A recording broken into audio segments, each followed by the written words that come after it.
home kitchen. That's right. We're on a little bit of a summer hiatus from teaching in person. So I'm here in my home kitchen working on so many new unique recipes for an overhaul class of one of our most favorite courses. And that is our V21. And what does V21 stand for, you might ask?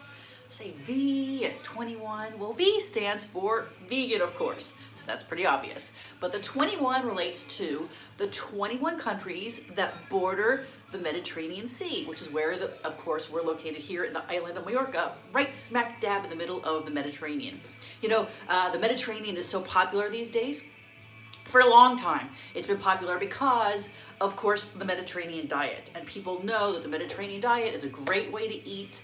Also, it's the summer, and we think of swimming in the sea, and we think of fresh fruits and vegetables. So right now, it's very timely in terms of talking about it. So I wanted to bring to you a little peek into one of the recipes that I'm working on to teach you. Now, a lot of times when people think about the Mediterranean, we think about typical Mediterranean countries like Italy and France, and even here in Spain, and of course Greece. But there are actually, those are just four, there are actually 17 other countries that are not as well known that border the Mediterranean. And one of them happens to be Syria. That's right, Syria. So Syria's a little country over in the Middle East that borders the Mediterranean. And in Syria, a very common dish that they make is something called kibbeh. And kibbeh, it might be like, kibbeh, Stephanie, what's that, kibbeh? Well, kibbeh is just another word for meatballs. But interestingly enough, they typically use lamb, chicken, or goat, or even camel. But of course, we're not going to be using those here. Oh, there's my dog Bruno. But we're not going to be using that here. We actually teach, not only in V21, but even in level 1, we teach how to make meat and other analogs from seitan. And it's super duper duper easy. We actually use Vital Wheat gluten. And what is that? It sounds so crazy, right? Vital Wheat gluten. Well, Vital Wheat gluten is this. It's just a dry powder. Weird reflection. It's just a dry powder, and it actually is all the protein, all the good gluten from flour, from wheat flour, and it's in a powder form. And then you just add water to it. We also add some very specific and very delicious spices, and I'm going to show you a couple of these.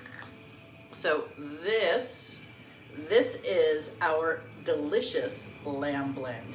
Now, Chef Jessica McKenzie, who's one of our founders and instructors, is an amazing spice blendologist because she came up with not just this lamb, but also chicken, beef, and pork seasonings. And I will tell you, they were revolutionary in terms of having people come and say, you know, it's really hard for me to find really filling meaty types of vegan foods because I miss, meat or pork or chicken or lamb.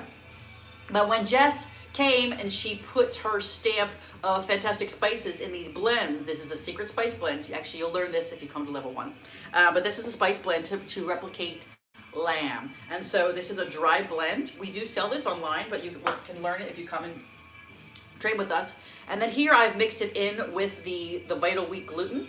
And it's now going to be put it's going to be wrapped up, and we're going to be cooking that. So this is a secret peek into the Syrian kibbeh. And the kibbeh, like I said, are meatballs. They're actually kind of shaped almost like rugby footballs. Yeah. And it's typically made with bulgur. So that's right, cracked bulgur. And then it can be, kibbeh naya is actually raw. So that's a little bit crazy, right? Like steak tartare, this is raw meatballs. But we're gonna be doing traditional kibbeh where it is fried. So isn't everything better fried? Yes. So we're gonna be frying them up, and then we're gonna be actually, in the meatballs, we'll be putting another set of spice blends.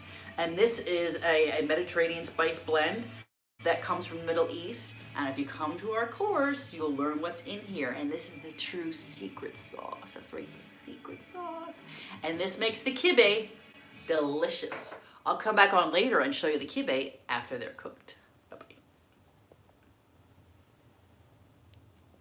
Oh, and I almost forgot to say, remember, all month long, this is August, we're still doing our contest. So you have to do 2 things in order to enter our contest. You have to subscribe to this channel below, and then you have to make a comment, whether it be something insightful, creative, funny. Last month's winner was actually a very funny comment. So I encourage you to utilize all of your creativity, your brain power, and post comments below. So we look forward to seeing those. Cheers.